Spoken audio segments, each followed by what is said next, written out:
On June 6, 2013, the internet erupted when The Guardian reported that the NSA had secretly been collecting phone records from millions of Verizon customers. And then just 3 days later, on June 9th, quick math, Edward Snowden came out and admitted that he was the source of said leak, but what exactly did he uncover? Welcome back, most amazing family. For today's list, you might want to set those browsers to incognito. I am one of your hosts, Olivia Kosolofski. And I'm Taylor McWaters, and here are the top 10 terrifying government secrets that Edward Snowden revealed. Starting off this list in our number 10 spot, we have SIM cards. We see all the time in movies and shows when people are trying to be super secret, they smash their phone and their SIM card, but as it turns out, maybe we should all be smashing our SIM cards, super secret lifestyle or not. In February of 2015, it was reported that Snowden provided documents that showed that the NSA and GCHQ had hacked into a Dutch company that is responsible for manufacturing and supplying 2 billion SIM cards per year, and they supply places like AT&T, Verizon, T-Mobile, and a variety of other providers. While this hack would suggest that the agencies would then now have access to billions of unique encryption keys, which could potentially allow them to bypass wireless providers and monitor both voice and data transmissions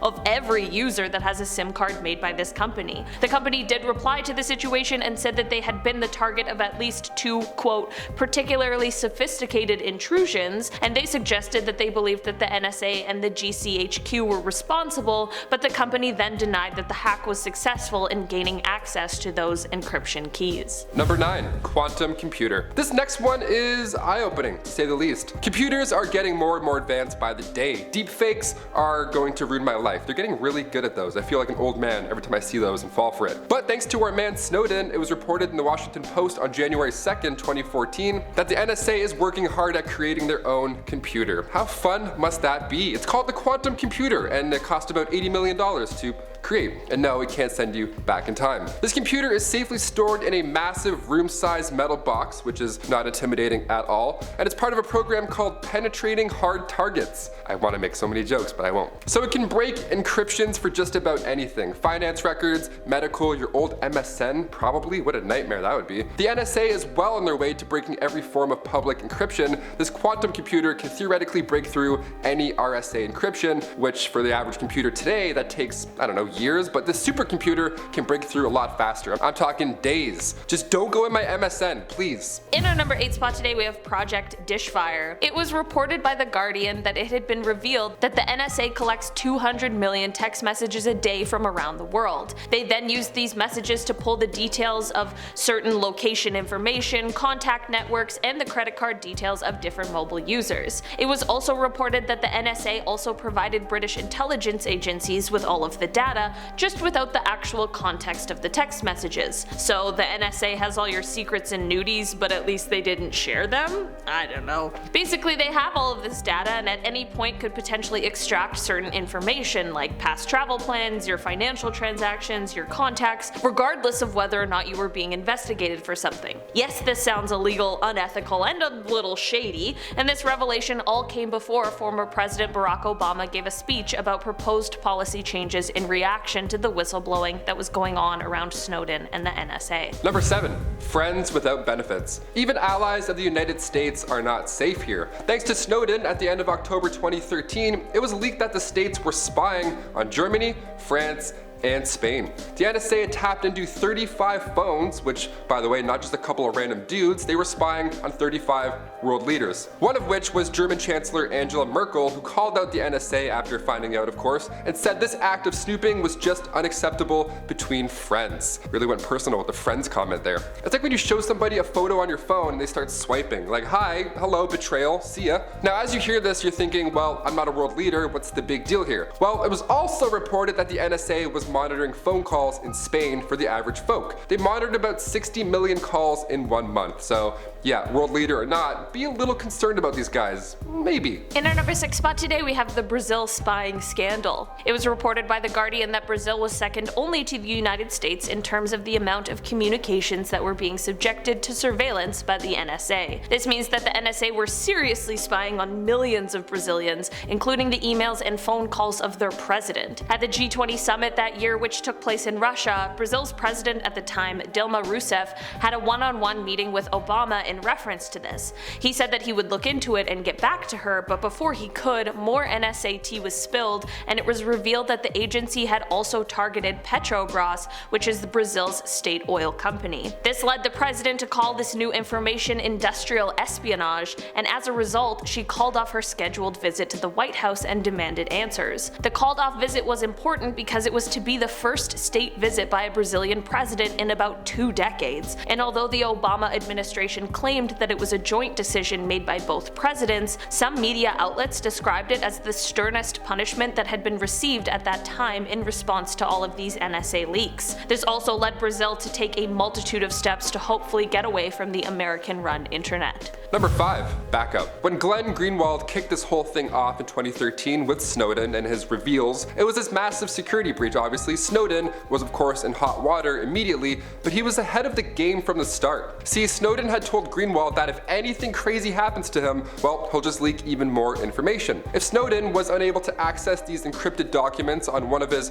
4 laptops, then it was set up to automatically send those private documents to higher ups, aka the people directly involved in the leak. On top of that, Snowden reminded The Guardian that he has many more secrets to spill, specifically the NSA's surveillance systems. This is why you make backups. Duly noted, Snowden. In our number 4 spot today, we have the embassy catastrophe. There was a document from 2007 that was leaked which named 38 different embassies and missions that were so-called targets of US surveillance. This document didn't quite make it clear whether or not these targets were being looked into by only the NSA or if the CIA and FBI were also involved. The document described certain things like bugging fax machines with devices that allowed them to listen in on conversation, and the document also listed the names of different programs that are used within the embassies. The document showed that the embassies targeted weren't just those of countries who seemed to be enemies with the United States, and instead included places like India and Mexico, Greece, and Turkey. It appears as if the goal was to gain insider information into the diplomatic relations between the targets and the United States. The EU embassy in Washington, D.C. was one of the targets on this document,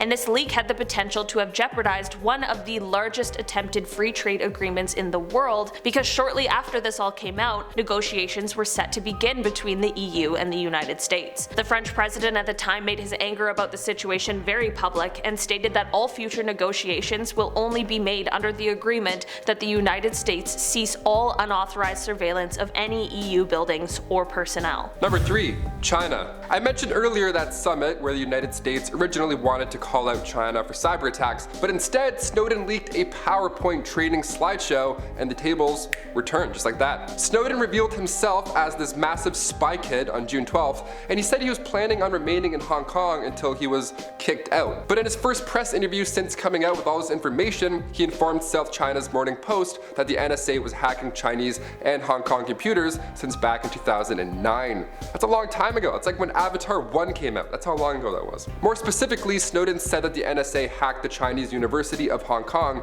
aka the heart of all internet traffic in Hong Kong. Now, of course, this is eye-opening, but there's many who see this hack attack as a good thing. See, citizens want to know what their government's up to, and honestly, I myself would love to know if the NSA was rummaging through my chats. So a poll was conducted on June 10th and 11, and apparently 44% of Americans were on board with Snowden's outing. They were with him, and 42% of Americans say that he's a bad boy. 57% were not a fan of the NSA's action, while 37% were on board. 30% of folks liked the fact that they were being spied on. That's some weird kind of kink, I don't know.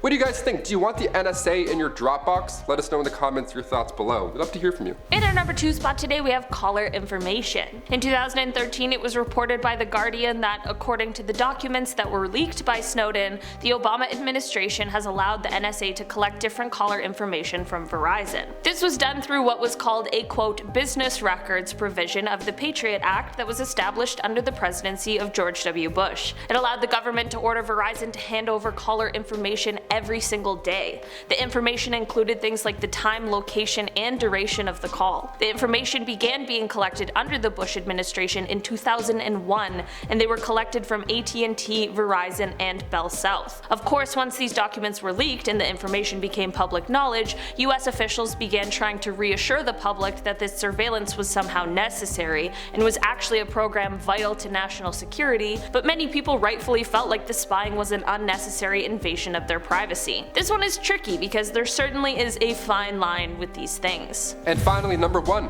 PowerPoint. Nothing sounds less cool than a leaked 41-slide PowerPoint presentation. But when it comes to the NSA, odds are it's gonna be a little juicy. This slideshow is used to train US intelligence, and I gotta say, 41 pages? That's it? I did 45 on medieval knights in high school. Step your game up. This program called PRISM cost about $20 million a year, and it was the highlight of this leak. PRISM kicked off back in 2007. Originally, they partnered with Microsoft, but once they were attached to Apple, come 2012, well, that's when things got a little bit fishy, as most things are with Apple, specifically their maps. That was horrible. The PowerPoint confirmed that the NSA has access to servers belonging to massive tech giants like Google, Skype, or even YouTube. Yeah, right here, they're listening right now. So your search history, emails, anything that rolls through those, usernames, passwords, well, they've got them. Even Skaterboy69 at Hotmail, odds are they're already looking.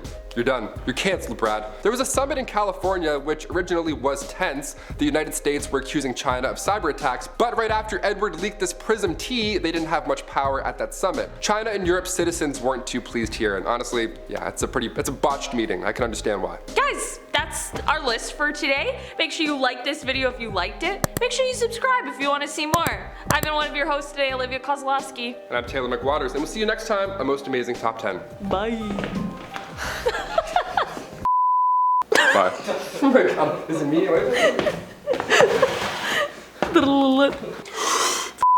My MSN still has some random initials in it, for sure. For sure. Who is he? Who is he? Who's JN? Just to make your crush jealous. It was reported by The Guardian that had been what the f***? None of that was English. What the f***?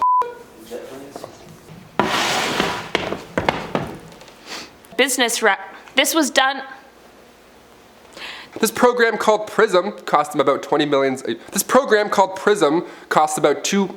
This program called PRISM costs about two. Oh my god, I'm having a stroke. I'm having a stroke. But right after Edworld, I knew I'd say Edworld. Shout out to Edworld Kim, great comedian. Come. Bring your box. Skater Boy 69. Skater Boy, I was gonna 68, but I'm like, nah, we're bad. That's it. Bye. Wait, can we actually end it like that? I think that'd be funny.